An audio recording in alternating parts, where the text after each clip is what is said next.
Dimino and Cellini. And I think that the Stinchcomb brothers know how this thing works. John and Matt Stinchcomb are here with us, so there's no need, Dimino, to be embarrassed. You know, they gave him the Hello Kitty headset. You know what makes up for it, though? This is the Rosetta Stone of yacht rock songs. Yes, it is. This one right here. This is where it all begins. Yeah, Michael McDonald. It does not get any better. No, I agree. It was Kenny Loggins wrote this song with Ben McDonald. I mean, when you think about the Mount Rushmore of yacht rock, it would be Kenny Loggins and Michael McDonald. Look how your brother invite me into. Stay on the side of the room with me. Look how your brother's looking at you.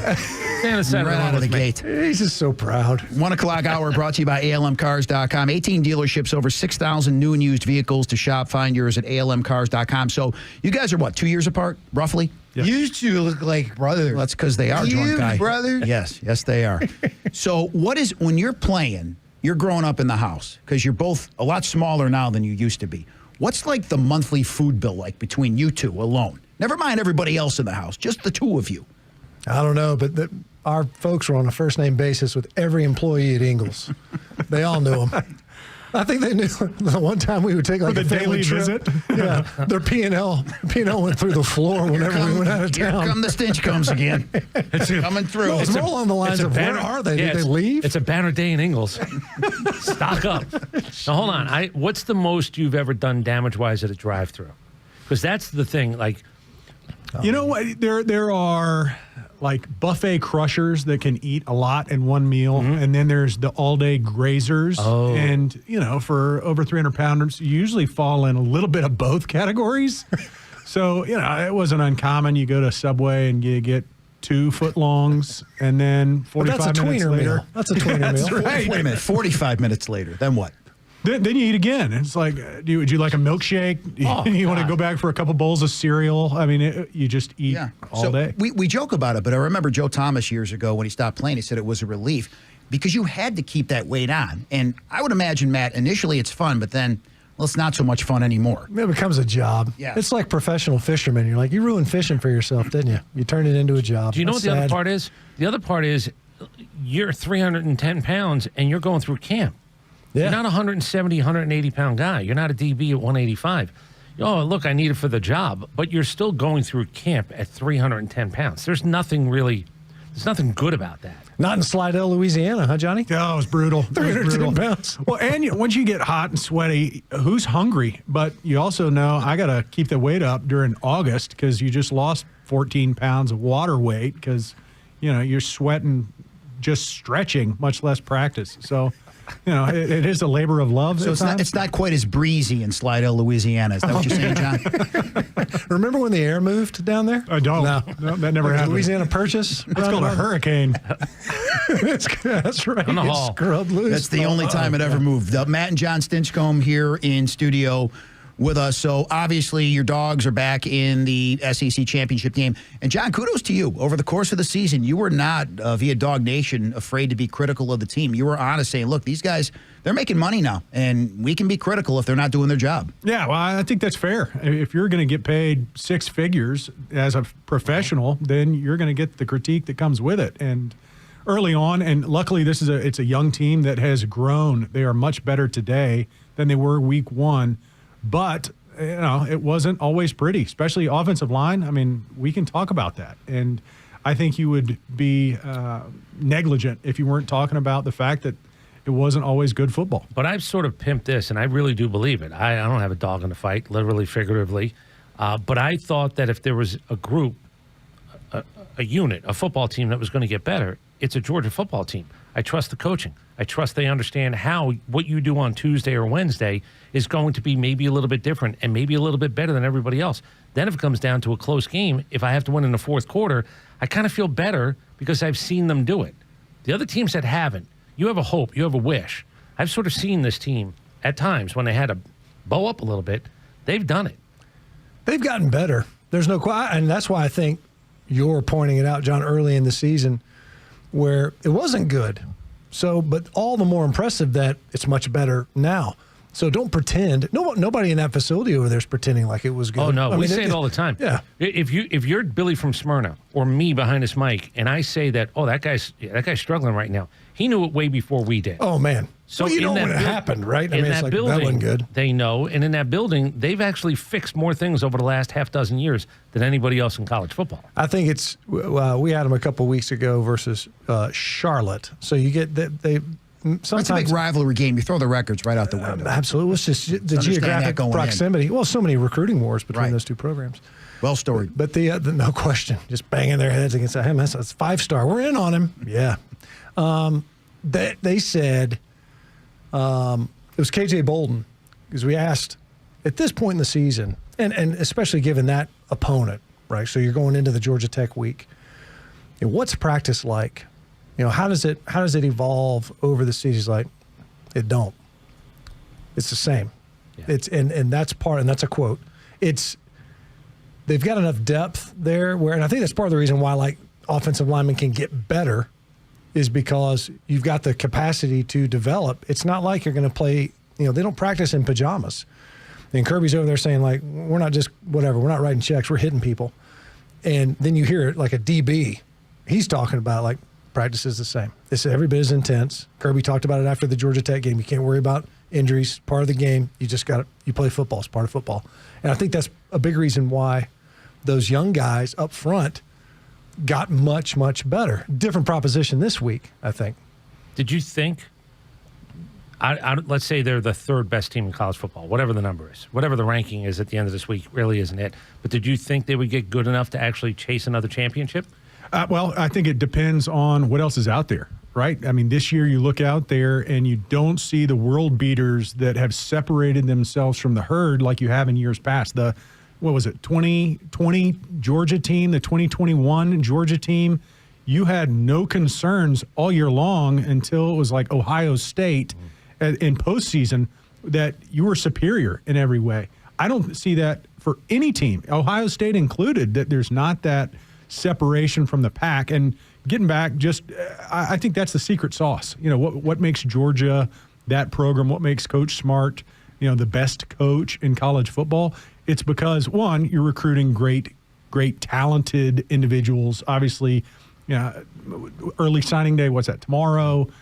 A lot will decide whether your team is good or not if you don't have the right players. But Georgia's proven we get the good players and we make them better. Yeah. And that is what I think separates those programs from the ones that you see. You know, I hate to bag on places, but Texas A&M years ago spent $30+ million on getting these kids on campus for 6 months before they transferred out, and it never showed in wins and losses. That felt like a photo op when all was said and done.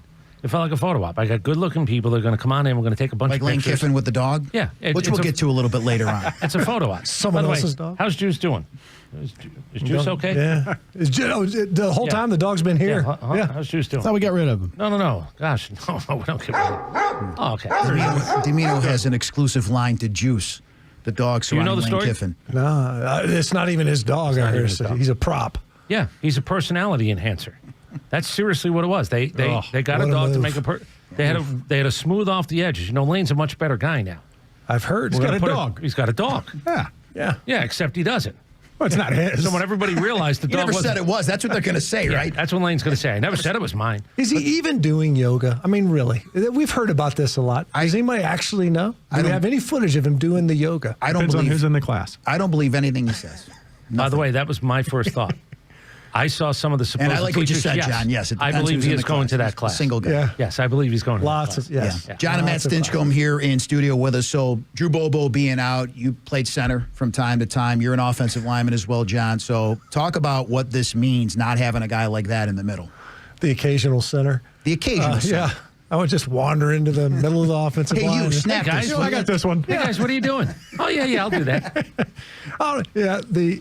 It's not insignificant. I know that's been kicked around, maybe putting somebody else in there at center, and it's not that simple. I mean, you can't do that in this quick of a turnaround. That's a big piece of it. If these other guys, if there are candidates that have been snapping, and it's been okay, then maybe it makes sense. I'm not sure that it's absolutely necessary. If you know you're going to the college football playoff, win or lose, is that a consideration at all as to whether you play him on Saturday? I think so, but in the direction of saying no sense in forcing a change. That's right. Yeah, that's the way I would view it is, hey, look, he got that start versus Charlotte. It made sense, obviously, to rest Drew or try to get that laceration to heal up.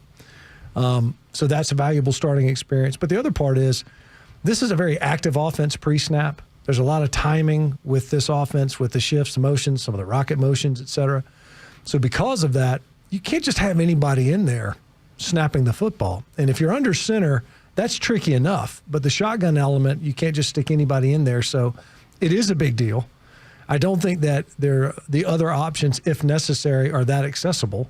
Depending on how good whoever it is, Micah Morris or Dontrell Glover or whoever else has been doing that. Auburn moved their right tackle into center, and it really helped them. But they also had a bye week to work on that. Yeah. And he'd been taking snaps and working on it for weeks prior.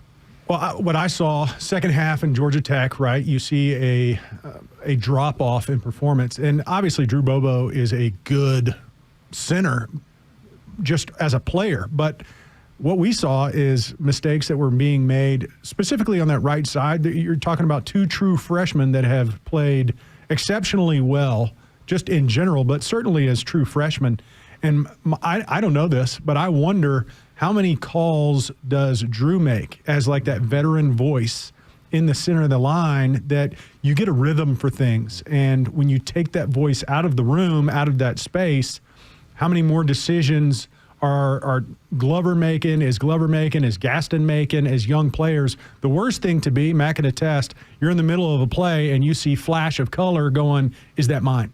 Am I responsible for that? And I think we saw that in the second half specifically. So I'm grateful for this week of practice as you start to get the rhythm of who's saying what, how are we communicating, getting everybody on the same page. Not to make you nauseous, but we saw that in, what was it, the fourth down play versus Alabama. You got two true freshmen next to each other. There's a flash of color. The center's got him.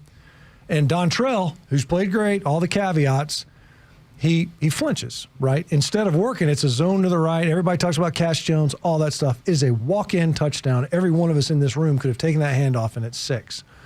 But instead... 3 out of 4. 3 out of 4 in this room. I don't know. I had a light lunch. Back off. I think he was looking at me. I looked at everybody. Even Juice Kiffin in the booth.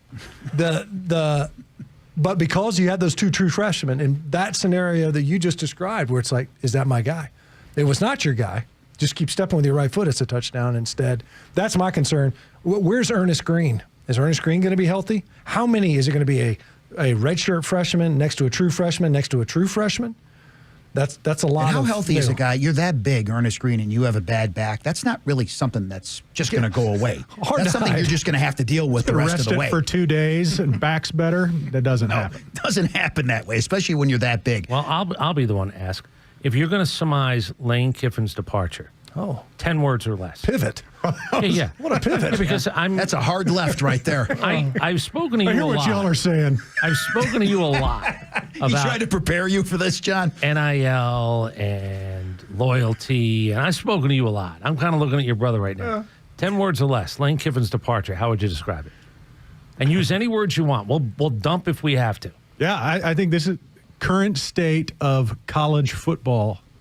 Case in point, this is what it is. You're paying for big name, big notoriety, big moves. So let me ask you, if you can be the 20-year-old version of yourselves, it doesn't matter. He got 8, and then he went a little bit crazy. So he was in the ballpark. You got to get loose, but then when he was for real, 6 words. Yeah. Right.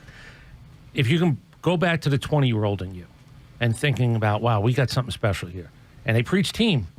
This is team. Who preaches team anymore? Well, I think they preach it. Not Lane Kiffin. Okay, so go back to the 20-year-old you as he's leaving. What do you think you're thinking? It's a team of mercenaries. I do think that is a little. It does not make any of this. It excuses nothing in my view, but it does change it. In that the real curiosity is, and I do think they make the playoff. They should make the playoff. But this will be a fun test case to see: are you really a team? Are you a team? Are you a collection of individuals that was well coordinated for 12 weeks or whatever it is, 14 weeks, 2 bye weeks? Because that's possible. And then did you come to play for the man or did you come to play for Ole Miss? Did you come to play for Lane Kiffin or in this offense or whatever it is, for that GM, his general manager? That was a big part of why he went to LSU. Did you come to play for those guys or did you come to play for Ole Miss? Because Ole Miss is still there and those guys are all gone, and we're going to be afforded the opportunity to find out if Ole Miss really had a team or did they have a collection of mercenaries that came together and played well for 14 weeks. What do you got? Yeah, you're looking at me, but I mean, you hit the nail on the head. I think right now, the teams that are excelling consistently, they try to build on that team mantra. There's other places. Lane Kiffin's one of them. There's one in Colorado that's very similar, where it's like we're just trying to find the right pieces, put them together for 6 months, and then move on. Do you think the 20-year-old in you is saying, get the hell out of our building? Depends on why I came. Yeah, that goes back to your original point. I look at Florida State a few years ago when they were left on the outside looking in, and they took on Georgia, and Georgia played with a chip on their shoulder, and Florida State quit because I thought that was a team of mercenaries. I think you hit the nail right on the head. They're a bunch of mercs. They were like, look, the reason I'm here is no longer available. I'm done. I'm going to the league. I didn't come here. I came here. Those weren't Florida State guys. It's Keon Coleman, all those. It doesn't make them bad people, by the way. I hasten to add. But these, a lot of these guys, they're not Ole Miss guys. They're playing at Ole Miss. They would play at fill-in-the-blank university if those circumstances were in a different spot, which maybe to your point is that now Baton Rouge for a lot of these dudes. So to answer your question, I went to Georgia because I wanted to play at the University of Georgia. I don't think that's probably the main motivation for most of the players today. There's so many other factors, and that's why it's become commonplace where there's transfers that happen constantly. So for a kid to start in a program and finish in a program now is the anomaly, and that wasn't the case 4 years ago even. But do you think there's a real rally around? Because, again, let's just take out why they're there. Do you think now there's a rally around Pete Golding or somebody? Get the hell out of our building. Don't want you here anyway. Can that transfer Can that itself, galvanize everybody? Well, can it transfer into something tangible? The trick to that whole phrase is our building. Do they even view it as, or is this just where I am for now? Maybe they do today. Maybe they do think that, maybe this is the thing. That's why it's a fascinating story. Yeah, it's crazy. Nobody knows how this thing's going to turn out. I wanted chaos. Do you know there's a transfer portal 5 days after the championship game, the special transfer portal? Like, it's not even talked about. There's a special transfer portal for 5 days after the championship where now you can go. The transfer portal it's just a formality. The transfer portal's open now. I mean, you can't enter it now, but all these conversations are happening right now. These guys, there isn't a known player that's a known commodity that any fan base would be upset that they left their program, that when they say I'm transferring, they've long since been transferring, one. Two, this isn't a journey of discovery for that guy. He knows exactly where he's going. And maybe it's two dogs fighting over the same bone type deal. But it isn't, man, I'm going to throw my hat in the ring and find out where my opportunities are. No. There is no tampering. It's just a word. It does not apply to this scenario at all. There's no way to enforce it. It goes on with impunity. DJ Durkin said it out loud weeks ago, and he's right, that right now every coach in America is calling my roster when he was the interim head coach at Auburn. And he's right. But the same is true for all these others, too. So the transfer portal is a formality. I hate to tell you, that's why the player revolt, if we want to call it a revolt, had to happen because the coaches have had much more leeway than the players. And now we're just trying to, look, I wanted chaos, and I got it. The idea that a guy is leaving before the college football playoff starts is something I would have been, and I lean that way. I would have been hard-pressed to believe that it would have been 2 years in the 12-team college football playoff that I'm seeing a guy play peace out as he's leaving a building literally with a team that is going to the college football playoff. Well, and I'm a cynic. You're a skeptic. Cut yourself. So you're more skeptical than you're okay. I want to look into. So why these are you guys looking at each other? Well, I'd say I'm waiting for him to for what's left in the building, though. I mean, you're always looking for levers to push and pull to get that motivator. What's the X factor? Keenan's comments, the defensive line for Alabama, is that a motivator for this Georgia group to come together? It's the SEC championship. How much motivation do you need to play your best? Well, we're all people. We're all human nature. So if you're left in that building and you feel like you're the jilted lover, if you will, as Lane is going to greener pastures, and we're sitting on the best season this program has ever had, and we're faced with the college football playoffs, you need something. I feel like in that room, you need something that goes, we can rally around each other. We're the underdogs again. Everybody wants to be the underdog. The best scenario is you're the most talented team in the field that also feels like an underdog. I mean, you just think back to all the teams who were like, oh, you thought we were going to lose. No, we didn't. We thought you were going to win. Yeah, that's been the mantra lately of people who've won national championships. Nobody believed in us. Actually, you were ranked third when the whole thing started. But you got to use, like John said, you got to use whatever it is you got to use for motivation. John and Matt Stinchcomb here in studio with us. They will continue the conversation. John, you said something that I think is genius when it comes to Kirby Smart. You didn't even realize what you said, but I did, and we'll talk about it when we come back. The Stinchcomb brothers, Cellini and Dimino. 27 years, I've never had him say. Wow. Genius. I'm just telling you. I'm the umpire, John, of Sports Talk Radio. I'll call it like I see it. Cellini and Dimino on the Fan 680, 93.7 FM, and for free, the Fan app. 133, Cellini Dimino, the Fan 680, 93.7 FM. Absolutely free. You can listen via the Fan app, including to the SEC Championship game, 4 o'clock kickoff right here on the Fan. 1 o'clock hour brought to you by ALMcars.com. The brothers Stinchcomb in studio with us. You ever harmonize like this as brothers, John, Matt Stinchcomb? In the backseat of the car? Many gifts. This was not one of them. It's a resounding no. I think we're tone deaf, I think is the word. Yep.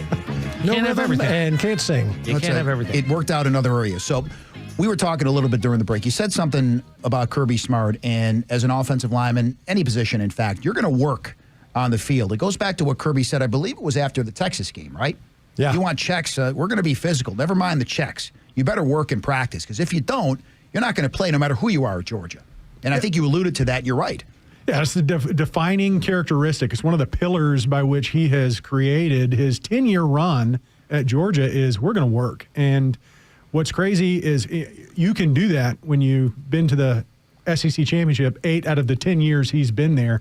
For other coaches, I'm sure they'd want to work like Georgia does, but that's a big ask. You're talking about we're going to grind you. It's going to be as hard in week 12 as it is in August. And that's a big check to ask for from these players. That's what we call Mudita. Yeah, I know it's a visual, but if you come in, and I only think there's a few coaches who have the cachet and the hardware, quite honestly. If you come into the room with your hand like this, palm up, how much? Before you shake my hand, and I think a lot of these kids now, the $50 handshake, there was a charm to that. There's a charm to it. Yeah, don't make it so overt. Don't make me feel so cheap about it. If you come in the room, hey, coach, how you doing, with your palm up, waiting to be greased, I don't think you're really a fit at Georgia. And I don't know how long that will last, because in this day and age, I don't know if you can keep just saying that's not the first thing we do here, but I think he's got enough cachet to say that's not the first thing we do here. You got to win. You hit it earlier. As long as you're winning, right, there's some winning is pretty powerful currency. And I do think that as long as you're winning, then you can play that. And I don't know how much of a discount there is, because I think that there was a while where there for sure was a discount in there. The early advent of NIL, there's a discount at Alabama. There's a discount at Georgia. And then Saban retires the following year. What was that, year 3 maybe of NIL, third cycle, I guess, of NIL. And I think the discount's probably diminished, even though you've got a couple of national championships. But as long as you're winning, then, and you can point to, the other thing you point to is, NIL money. And NIL money is big money, don't get me wrong. But in context, relative to NFL money, it's a joke. But you know what they're dealing with now? We had a couple of GMs over the years tell us, GMs in the NFL, and GMs in baseball, but most of the NFL. When we win, the agent is on the phone the next day saying, without my guy, so we're going to have to do something about his contract. That's in college now. Like, you have agents going, hey, without my guy. That's in high school.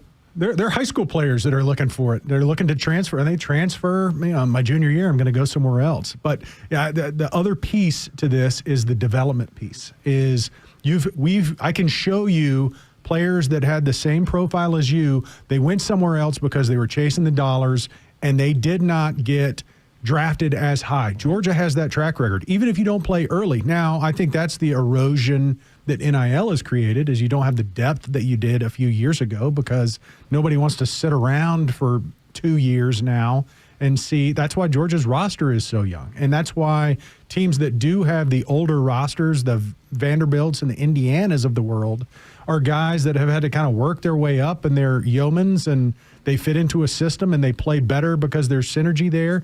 You don't see that in the big programs because, you know, the 5-star guy doesn't want to sit. I don't want to develop. I want to contribute early, and that's one of the battles that you're facing. I mean, the guys like Dan, right? Yeah, the guys like Dan Jackson, the guys like Lab McConkey, you brought up development. Those guys, I mean, they're going to be few and far between now, Matt, it seems, based on what John said. He's probably right. Yeah, or like a Micah Morris. I mean, Micah Morris paid his dues for a long time. I mean, there are guys that are out there, Zion Logue, where they're sitting there and they're going, hang on a second. Now, I've been down here with the scout team for 3 years grinding, and as we've already documented, this is not an easy existence.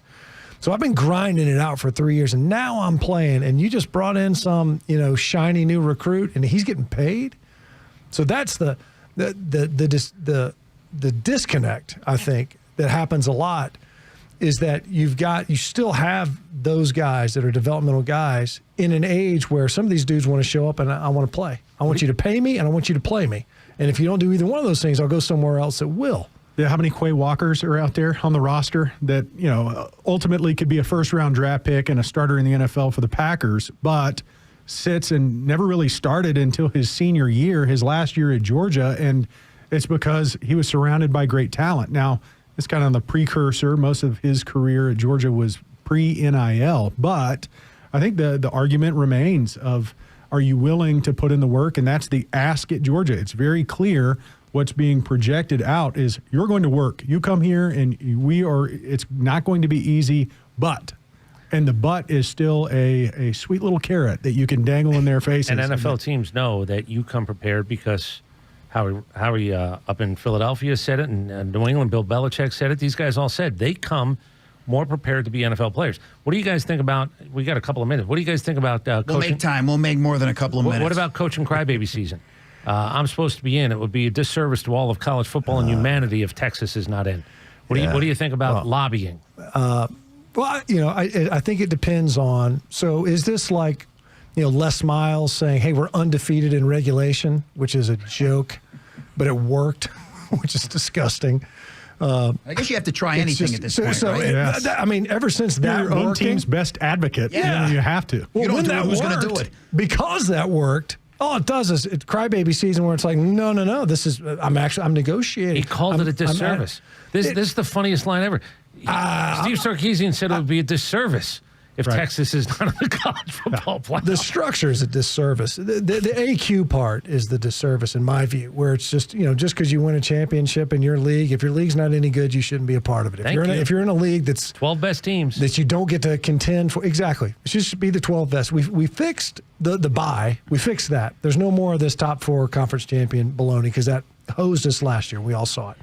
So that part got fixed. Let's dispense with the AQ part, or if we're going to do the AQ, let's limit it to the conferences that matter. But the problem then becomes, are there even 4 power conferences? Because I could point to the ACC right now and be like, I'm not interested in an automatic qualifier from the ACC. 5 lost Duke. You have a conference commissioner who won't. He can't even come up and pimp for Miami because if he comes up above the ground level, he's got to answer about Duke being in the ACC championship game. So Jim Phillips, who doesn't seem to do anything. He's in the bunker. He's like Milk Carton Rob. He's in the bunker. He's like Milk Carton Rob. That's the commissioner of baseball, Rob Manfred. He's like on a milk carton. And then all of a sudden you'll see a press release and I wonder if he wrote it. Jim Phillips is that guy. He can't even. You've never had a position where a commissioner is so rooting against a team in his own conference to lose their conference championship game like this man is rooting for Duke to lose on Saturday. Well, if the officiating was better in that Duke-Clemson game, he wouldn't have this problem. But unfortunately... Ask Dabo, he'll tell you. No, yes, he will. Would it be insulting? They're playing that game at 8 o'clock at night, that Virginia-Duke game. I don't want to be insulting. Huge disservice. Oh, Play it at 9 a.m. yeah. Play it at 9 a.m. Get it knocked out? Yeah. Brunch with the ACC. That's what I would do. There's your theme. That's exactly They're going up right. against Ohio State, Indiana. Play it at 9 a.m. Yeah. BYOP, man. Bring your own pancakes. Bring your own pastries. Just wander in there. Oh, there's a game? Sounds like a picnic. Sounds like a pretty good plan. John and Matt Stinchcomb here in studio with us. So I want to talk about pre-NIL. What was the biggest perk, John, that you got when you were playing before the days of NIL? This made you smile. It made you happy. You felt like you found a pot of gold. Yeah, The statute is run, by the way. So I think aside from a free haircut, maybe a meal from time to time, I didn't get any of the under table stuff. I think Matt ruined that for me. I think he probably because I declined. Yeah, I was never even offered. I never even got offered anything. Well, neither was I. So it made it weird. But the biggest perk was you went to a bowl game and you got like a $400 travel check and you felt rich. So And a Walkman. Yeah, I had some Give you a sweet Walkman. swag. A Walkman. Yeah, the Walkman. No, it was a Discman by then. For the sorry. really good If you were bowls. lucky, it was a Watchman, a TV and a radio. So hold on. I want to go back to something. I want to go back to something. So the Stinchcombs were raised in such a way that even if it was offered to you, do you honestly, statute of limitations is up. Do you honestly, you would have turned down what? Like what would have been too much? I'm really asking. Again, like I'm saying, I was never offered anything. I never had to make that choice. Yeah, under the advisement of counsel. Never approached that fork in the road. No, Did you see again? No names. Did you see some things going on where you went, I wouldn't take that. I would never. I saw some things driving around. Okay. That I was like, I don't know. Well, where's that coming from? Would you take a car if somebody had offered you a No, car? You wouldn't. but and I'll tell you, I'd like to say that it's born of some morality, but I think if I look thinking back to it, yeah, I would have been terrified. Yeah, that's the thing. I would have been Paranoia, terrified that I would be. I got handed. We were playing at Vanderbilt one time, and somebody ran up and handed me 2 bags, party-sized bags of plain M&Ms. And just after the game, it was kind of weird. Not just bags, party size. Party size. These are, yeah. You must have had a hell of a game. Halloween. Must have had a hell of a game. Like gunny sacks filled with M&Ms. Almost threw my back out carrying them. Did you think you were being filmed? Like, did you get nervous? No, I was going to keep them. Okay. But almost immediately, I didn't take 3 or 4 steps. Somebody walked up and snatched them out of my hands. It was somebody from compliance. And I was like, hey, what's going on? He's like, that's a violation. But that's and I wasn't even offered, so I didn't have a chance to not accept. But that did happen, and that's how we're cool with like that Ford Expedition. That's not an issue. But you can't have those plain M&Ms. Well, think about it. SMU got the death penalty, John, for pretty much what's legal across college football right now. Oh yeah, AJ Green gets suspended for games For Calvin him Johnson selling his own jersey. unreal. Ridiculous. But it's why the player revolution had to happen. Like, I'm not angry. Like, to me, I switched my mindset 15 years ago. There has to be something more in it for the players. Now, what that's supposed to be, but it was one of those moments where you go, that's that guy's property. He's selling a jersey. He didn't take a jersey. He wasn't handed a jersey. That was his jersey, like his forever, except he sold it. What's the downside of that? I could never figure out. We're gonna bang kids for games when coaches are leaving third year of a 6-year contract. Like, that's when it got ridiculous for me. Yeah, those comparisons, once you start looking at the loyalty that's demanded by players and Right. the restrictions that exist with coaches and the way that they were able to freely market themselves and move without any kind of penalty, I think that contrast really set the table for where we are at now. And the pendulum has swung so far. That It's too far the other way. Well, you can go in my line. There's no is guardrails. You can go to the middle of Times Square with $1 million. In the middle of Times Square and hand a kid $1 million. Like, literally, that, and there's no problem. The swag bag was always something that was interesting to me as well. You're saying, so today I'm allowed to get something. No other day. You're going to deem what day? This kind of bonus inducement that's allowed. How about the fact that it was allowed in high school? If you go to these all-star games and you get a swag bag, but it's not affiliated. Right. I mean, it was because I play football that you get to get these perks, but yet because this is an added perk that other students at the university, the whole thing crumbled pretty quickly. Almost immediately. Or even the Nike Christmases that happen like every however many, I don't know, a couple of weeks, and you come back to your locker and here's a new shirt or whatever else, and it happens more often now. But the absurdity of the rules, the NCAA was begging someone to call them on it and be like, okay, we can give you a bagel because that's a snack. But if we give you a bagel with cream cheese, Push it right over. That's not an old That's a wives' meal. tale. That's no, the that's truth. a real. That's Yeah. How It stupid moved from is that? snack to meal with cream cheese. Yeah, And now cream cheese away. Now you can get a nice steak. They got a steakhouse now at Georgia. We'll give you Right- free In wiener. the facility. right there in the training room. Yeah. Yeah, you couldn't give a kid a ride. No, Couldn't give it a ride. That was outside. It was raining. Georgia had come. It was raining.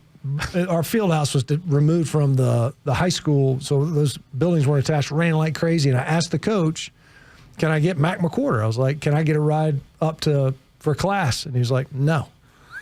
So I said, "Screw it, I'll go to Auburn." But no, I'll show you. But And you started the transfer But portal. he said no because how stupid is that? I mean, it's just Makes it's no raining sense. outside. I gave a kid a ride 50 yards. No, it's an impermissible benefit. So, do you still get flack from the neighbors because you won a Super Bowl with the Saints? Anybody willing to let bygones be bygones at this point? Absolutely not. No. And living here, it's kind of fun. But we weren't really NFL fans coming up. And how many true Falcons fans, hate to throw it out there, but it's there. We didn't come up with many like authentic Falcons fans. There are some out there. I know there are. They're few and far between. Most of them were bandwagon. And so, if you ever see me on my podcast or whatever, behind me is a clock. It's set at 3:28, and it's just throwing shade back at all the Falcons fans that are out there. And it's this year's kind of been quiet. I gotta tell you, there he get the is. Well, Get the the hell out studio of the audience studio. has turned on Jon Get the hell out Stinchcomb. of the studio. Yeah, but I mean, it's part of the fun. Is those kind of rivalry opportunities, especially with friends and family. Every time, just before you clutch your pearls, gentlemen, every time I gave up like a holding penalty or a sack or a pressure against the Falcons, my phone would blow up, and I knew as soon as I got back to the locker room, all my quote unquote friends and family had plenty to say about, "Oh, I saw you, blah blah blah." Yeah, okay, so. You get a little Cheater. turnarounds of fair play. Bunch of cheaters. So I've lived here over 30 years. Just some perspective there from Jon Stinchcomb. That's right. Hold up.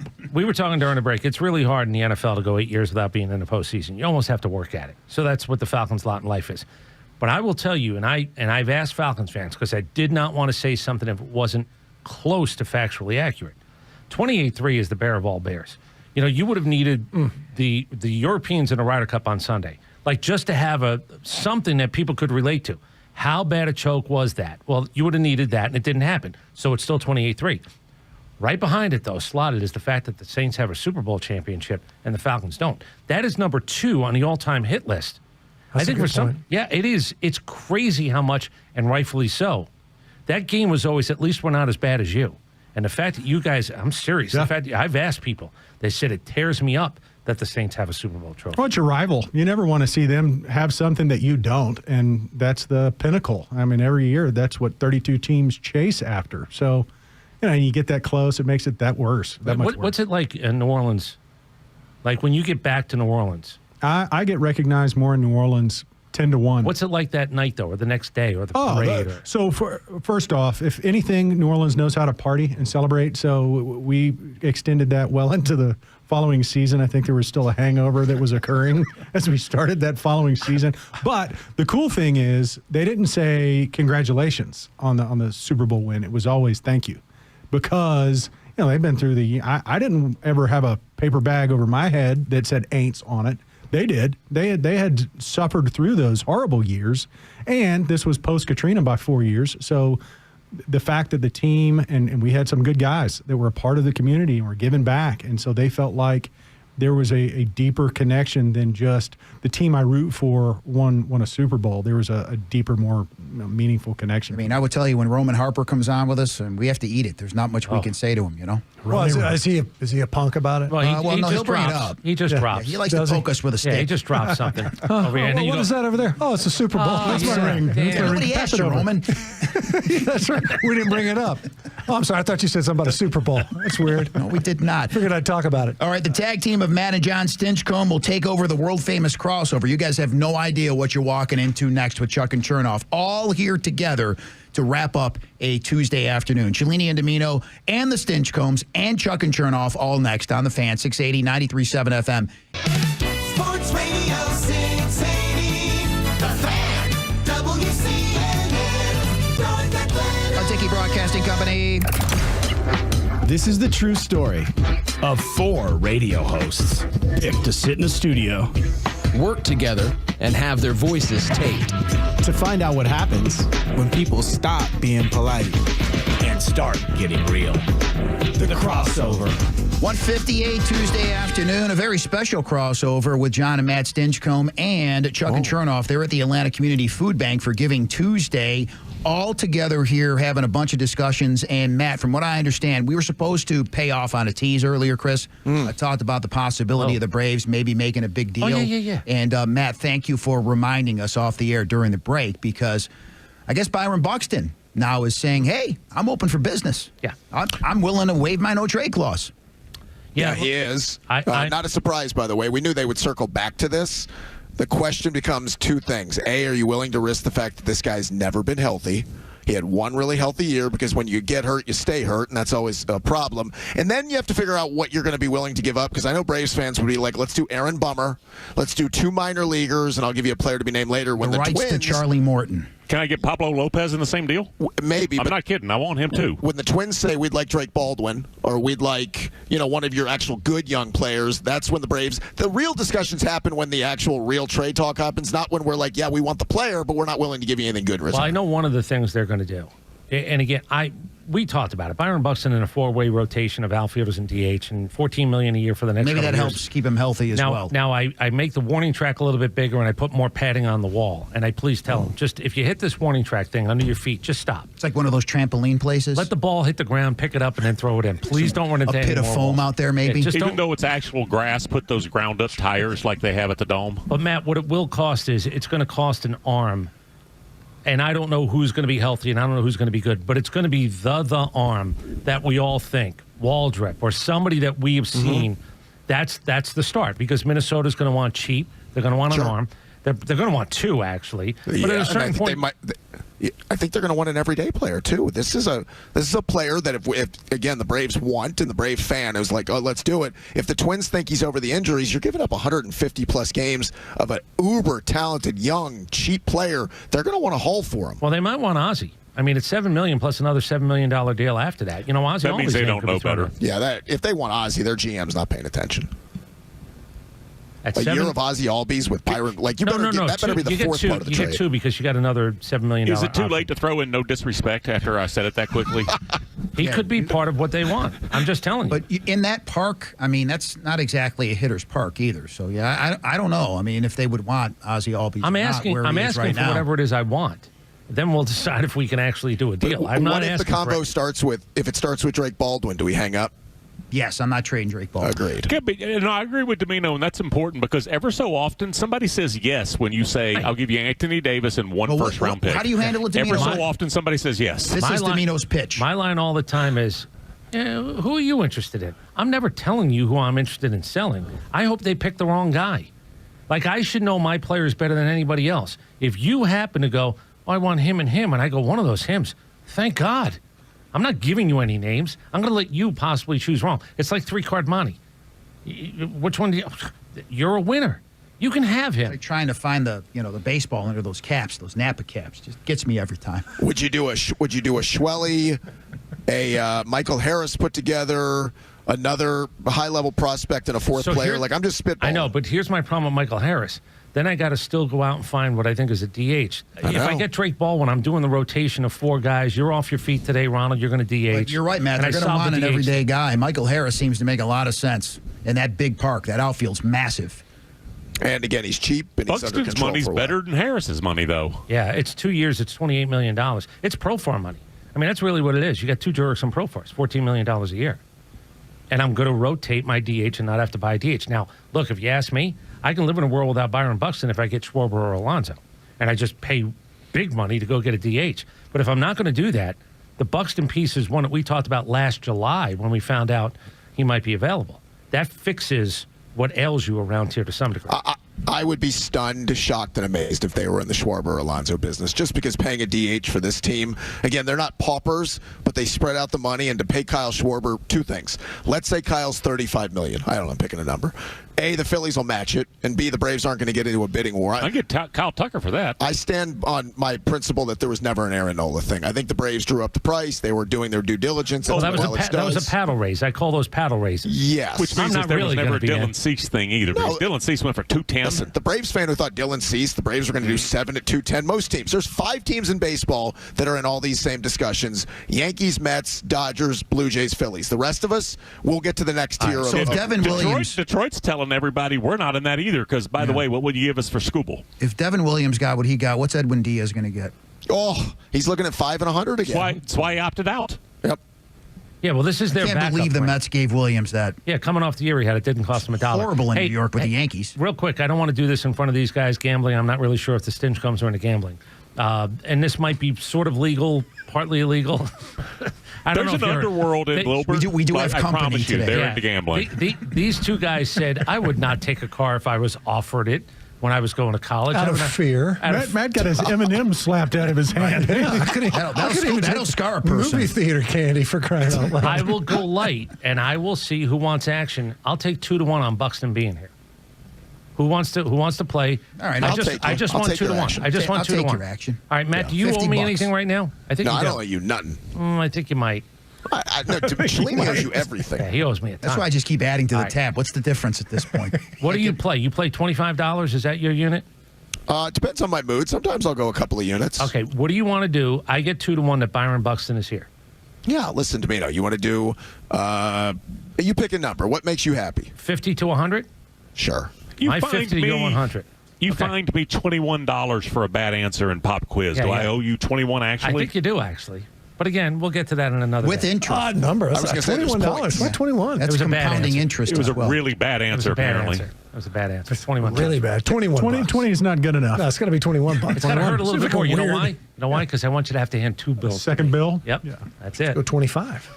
Break a 5. Sell yourself short. I think the $1 thing is just a little bit more shameful to just Yes, go, all right. irritating. Did you guys see the other big news on social media today? What's that?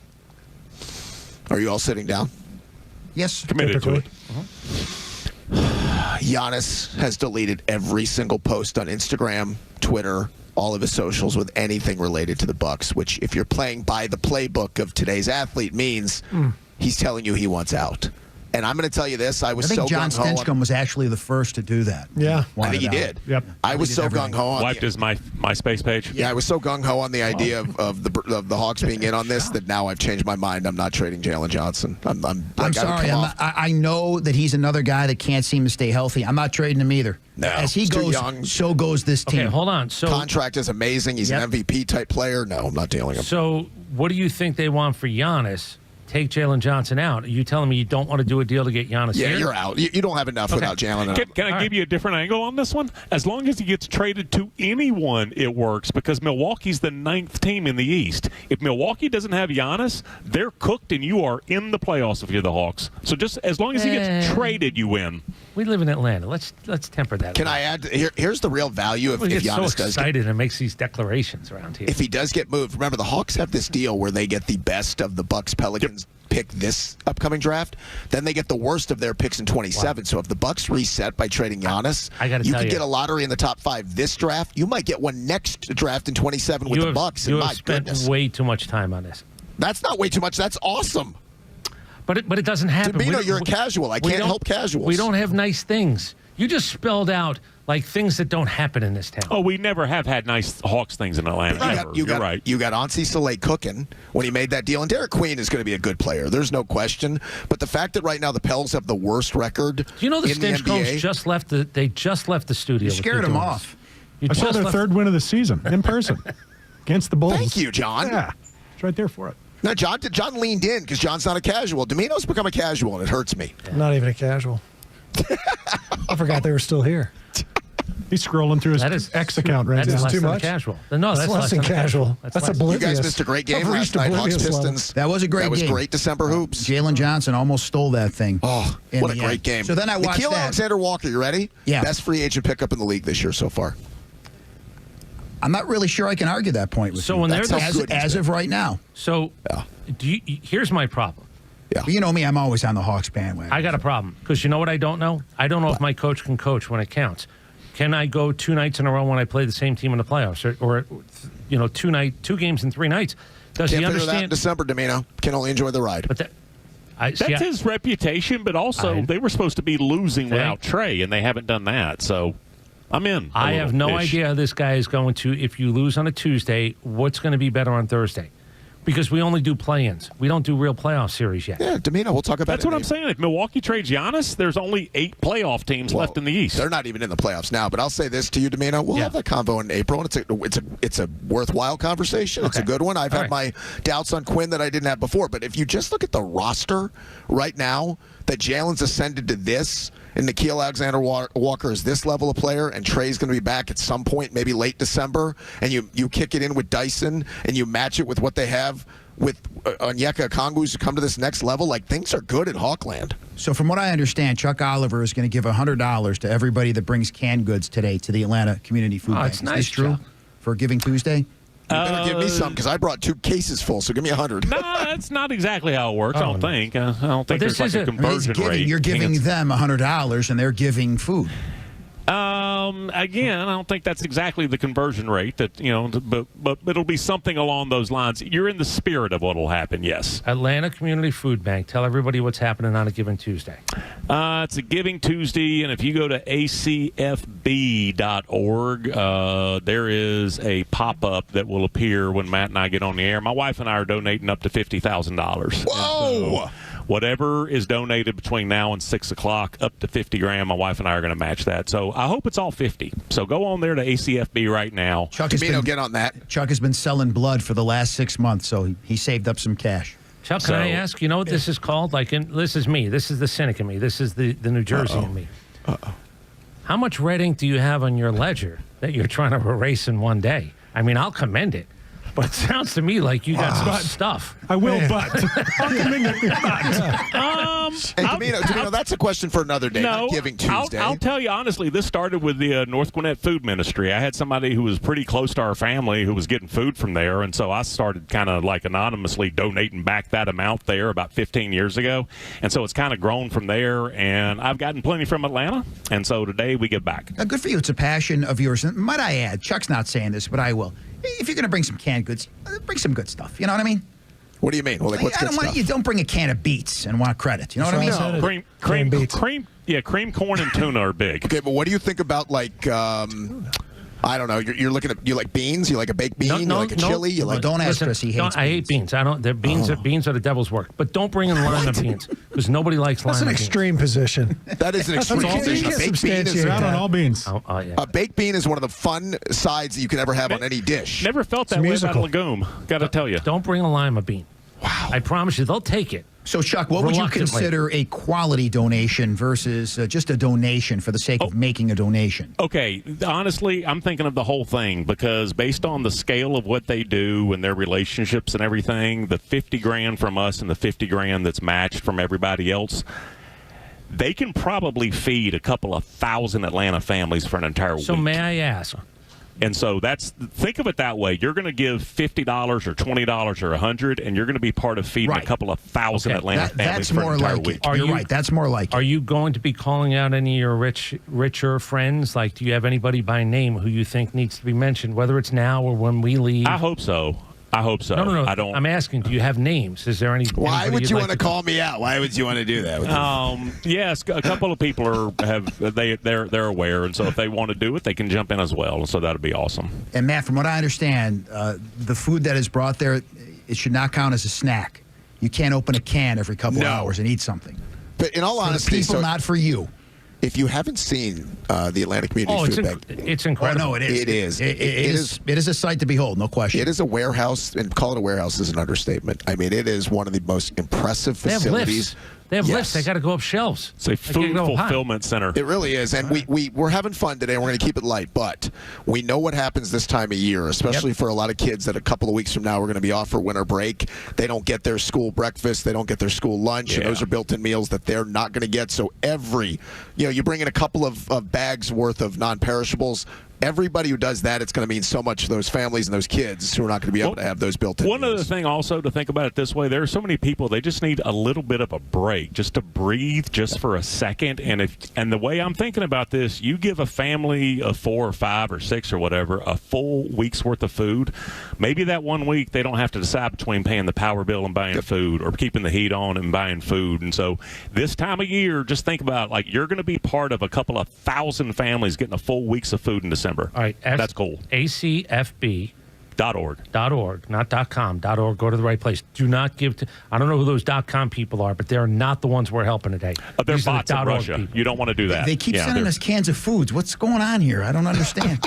And the one about the lottery and another country, that's not real either. This is real. ACFB.org. Can I add one more story to the ledger before you guys go? I think Mr. Stinchcomb wants to chime in. I'm wondering, is there some special designation when you do it so that they get the match? If you go to acfb.org right now, it says Giving Tuesday matching gift. It will say Chuck and Kristen Oliver and Medlytics and match my gift. And so there's $100,000. It's $50,000 from me and my wife and $50,000 from Medlytics. It's a good question, Matt. You got a future in this business. What else did you want to touch on, Matt Chernoff? This is a great day for Chuck. It's Giving Tuesday. We find out that if Chuck wants to make the transition from radio to government, he might be the first to do it, because Paul Feinbaum will not run for Alabama U.S. Senate, which means if Chuck wants that position at some point. And apparently Buck lost an opportunity to really expand his show. Well, Buck's name was mentioned as one of the candidates potentially. How much did that bother you, Chuck? How much did that bother you? No, it bothered me that Matt was pimping Josh Pate for it. I wasn't pimping Josh. All I was saying is I'm a big fan of yours. Josh is the next generation of college football hierarchy. Now, don't make me do this. Did you see Josh Pate's preseason, post-spring, that's preseason, post-spring 2025 rankings? Tread lightly here, Dimino. Be careful. Clemson, Texas, Penn State. Dimino? I'm just telling you, those are his top 3. Okay, but you want me to break out your predictions for things? Is that what we're doing? Oh, I hit it at a 92% rate. Listen, you don't want to play with me, brother. You're getting a little bit defensive, Matt. Take it easy. All I'm saying is, have you seen Josh in that white T-shirt when he's doing Florida, that show? Number 9. Florida, number 9. That shaved head, that Arizona bald head of his. State, 11. He's having a tour stop Friday. Illinois, trying to get him in here. 15. Dimino, South Carolina, 18. Wow, you're getting on guys' predictions. I'm just saying. Dimino's got receipts. No, it was sent to me. Jeez. It was sent to me. And Dimino, you live in a Pate state. Listen, Watch yourself. Can I tell you what it basically says? Hey, your boy Chernoff's boyfriend. Let's see how he did here. Oh, wow, that's what you're it was jealous, sent to me. Dimino. This is you guys are all jealous of Pate because he's redefining You see, John the and media Matt landscape. Stinchcomb, you can leave this. I have no choice. I can't leave. You guys can walk I bet away the at any Stinchcombs time. understand how good Pate is. Well, this seems fun. Penn State. Yeah. Do you know who he is? mentioned him earlier. Do you know who he is? Yeah. Josh Pate? You do? Sure. Okay. Columbus guy, I think. Yeah, He's yeah. a national Small is. town guy. Listen, Absolutely. Good by job, the way, Matt. his gimmick, John, good work. like it worked. He was. Gimmick? Yeah, this. His He, gimmick? his social media. Thank you, Chuck. He's a pro wrestler now. Gimmick. Sorry, he's cutting a promo? No, this is all a gimmick. You make Dimino. sure you pop on social media, however way you have to, and then you. But what you was start his? climbing But the what ladder. was the hook? Because he's been in it for a while. small he town has. guy? Small town guy. Small town guy. That's Well, his he's gimmick. platformed now. I mean, he's got the. Well, you can't play that anymore. He ain't a small town guy anymore. Is that big of an attention grabber? I'm a small town guy. Oh, that's the thing. Oh, look at all you guys in the big city. Me, I'm down here working. You He's guys an have, outsider. You guys have all your stats handy Drain the every day. swamp. That's- Drain the sports media swamp. That's what I'm going to do as an outsider. Down the hall. He's from Columbus, right? Yeah. Small town guy. You guys have all your stuff handed to you. I'm a one-man shop. Right. That was his gimmick. I'm not even lying about that. Oh, no, Good for that him. absolutely is true. Yes. I am making videos and I'm cranking them You're out in damn my right. house. I know, In my it's house. absolutely That's right. true. It's the term gimmick I have a problem with. That's his hustle, if you want to go with that. That was Angle. his, Hustle, that's a great yes, word. Gimmick sounds dismissive. It was, I I'm ain't a knocking one-man it. gang and I am cranking out content. You didn't hear me knocking it. What's your problem? Yeah, your tone was a little No, not dismissive. you, Matt. John, what's your problem? I just What, you happened gotta to work with this guy or what? You just take shots. You take a little shiv out of your pocket, and then you throw your hands up. Like, I don't know. What? We're all I said he friends was a here. gimmick. I say he was a fraud. What? John Stinchcomb, he's you like guys have to understand that's Dimino's big move. He'll take his poke and then look around and go, I didn't do it. It wasn't me. I'll own emotion it. involved. I'll own it. Yeah. John's never coming in here again. Drive-by shiving. All right, so Chuck, So who do you like? No, tell me. give the website one more time and tell everybody, Chuck, what's going on today. It's Giving Tuesday. If you go to acfb.org right now, while we're on the air, whatever is donated, my wife and I are going to match up to $50,000. So get in there and think of it. We're going to help a couple of thousand Atlanta families eat for an entire week in December, which will make a huge change for them. This so is make sure people know. Is this run till 6 o'clock? I just want to make sure that everybody. Yeah, has, okay. absolutely. All right. Yeah, we'll double whatever the donation is, so you get to make twice the impact. This is one of those times we got to reach out and hope like Chipper Jones is listening, and we got to hope like people around town, the spenders can like step in here. Josh Pate. You have any other names? Josh Pate. Yeah, the future commissioner of college football. You have any other names you want to throw out? You throw out Chipper. John Smoltz, you want to throw him out? Anybody else? Glavin. Yeah, he's listening. Glavin. I mean, there's a lot of Dominique Wilkins listens. Matt Ryan. He's still living here. Matt Ryan. Sure. I mean, he's got that TV money now. Shaq. Any number of people. He's been up and down. Yeah, I don't know if he still lives here, but he could be listening on the app. Charles is here. Charles is probably in town. He's here enough. Oh, yeah, Matt Stinchcomb. Even if you're not in town. Yeah, we heard. We're listening. Just 2 to 6. Send a Venmo to Chuck Oliver. All right, great story. Hold on 1 second, John. Great day. Who's the richest guy on your phone right now? Do you think? Wow. Like if you actually have the number. Do you have any idea who the richest guy on your phone is? Drew is up there. I mean, Drew Brees. He's pretty well to do. Yeah. He I've heard of him. Yeah, he did okay. You don't have Miss Benson's phone number? I don't have Gail's number. No. Have her handlers. It would be so great if it was under Gail. Yeah. I can get 2 doors 2 away degrees from her removed. office. That's right. Right, so you have a handler's I know the number. security guy. I don't know what he's worth. All right, very good, as I like to say. The 2 o'clock hour brought to you by Southern Exteriors, the Southeast premier home exterior solution, quality and precision you can rely on for over 20 years. Visit southernexteriors.co. Thank you to the Stinchcomb brothers, John and Matt. Great to see thank you guys.